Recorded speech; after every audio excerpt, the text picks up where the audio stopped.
Panen, panen. Panen, panen. Ayo, ayo, ayo, ayo, ayo, ayo, ayo, ayo, ayo. Ayo, embernya kebai.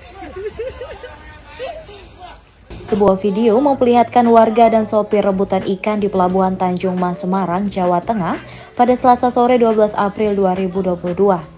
Video ini dibagikan oleh akun Instagram @terangmedia pada Selasa 12 April 2022.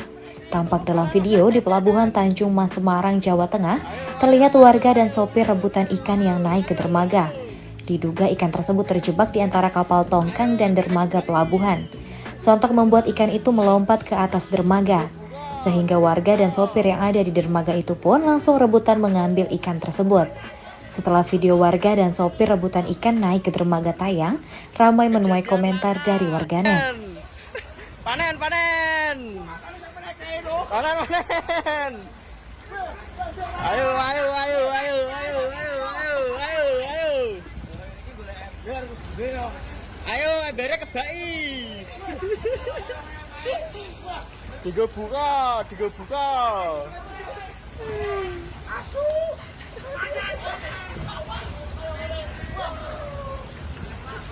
Kejadian langka. Terima kasih sudah nonton.